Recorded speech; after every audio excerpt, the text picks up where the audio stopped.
Hello everyone, my name is Aleco. I'm a Hearthstone writer for Icy Veins, and today I'm going to be bringing you my top 5 lists from Kobolds and Catacombs. Everyone loves top 5 lists, right? Who doesn't like top 5 lists? They're the best. The idea behind this is to bring you a very digestible set review. I'm not going to cover every single card, obviously, just 25 of them. That's what 5 times 5 is. If you would like to see every single card in the set and know how every single card is, please hop on over to icyveins.com, go to the Hearthstone section, and over there you can read my written set reviews for every single card.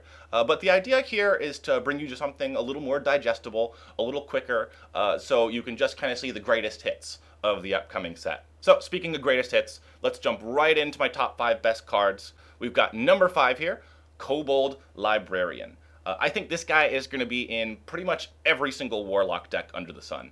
The way I view this card is as a 1-mana 2/1 that life taps for free. So if you ever plan on life tapping in the game that you're playing, this guy is buying you mana, he's buying you tempo. That's awesome. If he ever trades for one of your opponent's minions, it's going to be insane. That's a 2-for-1 right there, guaranteed. So basically, in Warlock decks that plan on life tapping, play this card. I think that's pretty much every Warlock deck, so I would expect this guy to be everywhere and to be particularly annoying in more of the kind of aggressive Zoo-style Warlock decks. Number 4, we have Arcane Tyrant.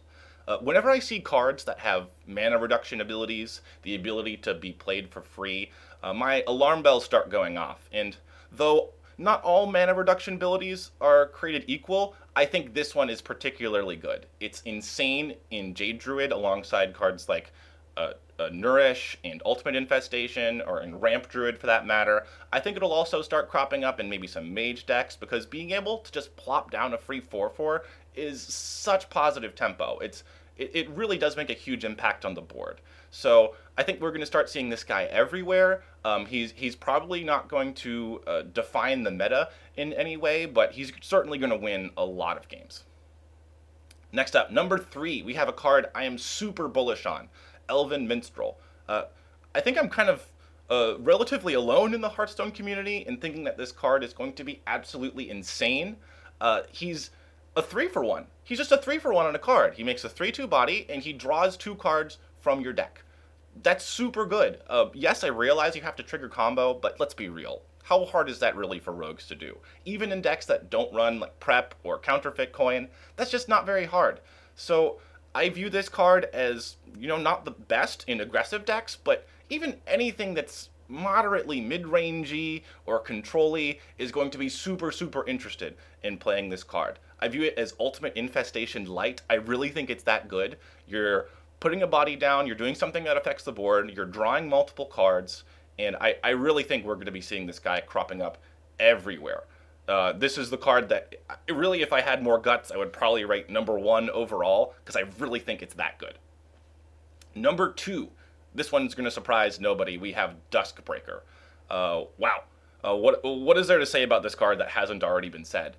I'm really glad it's only going to be in Dragon Priest decks, because this is going to buy so much time against aggressive decks. Even in decks that are slightly more tempo-oriented or aggressive, maybe kind of like a Dragon Priest deck that has some combo potential in it, this is just going to blow the early game wide open. I think it might even be good enough that it motivates Highlander Priest decks to shift towards kind of a Highlander-Dragon hybrid, because Priest has really lacked meaningful ways to interact with multiple minions on the board in kind of this turn 3, turn 4, turn 5 range, and would just love to have this effect in any deck that can run it. My number 1 card from Kobolds and Catacombs, we got another rogue card. It's Sonia Shadow Dancer. This card, I think, is going to be played in virtually every rogue deck under the sun. The downside on this card is the same as Edwin Van Cleef. It's a 3-mana 2/2 if you draw it in the late game. So people who are saying, oh, it's so bad if you draw it late, well, so is Edwin. The reason I think this card is going to be so good is because it's good in decks that play minions. That's it. It's good with Battlecry. It's good with Death Rattle. It's good with good minions. So if you plan on playing good minions in your deck, Sonia Shadow Dancer makes those good minions better. The obvious combos with this card are Bone Mare and Vilespine Slayer, which are being played in current tempo rogue decks. Also, Elven Minstrel is going to be nuts with this card. I think if you just get one trigger off of Sonia Shadow Dancer, you just get one card back to your hand, then we're already kind of on the same page as an SI7 agent. This card is coming down with a light body and buying you one card right away. I think if you get 2 cards off of this, or 3 cards, it's going to be absolutely insane and probably backbreaking for your opponent. And I would be very, very, very surprised if Sonia Shadow Dancer did not finish as one of the top cards from Kobolds and Catacombs. So that's it. Those are my top 5 cards. Stay tuned next for my top 5 most overrated cards from K&Z. See you soon.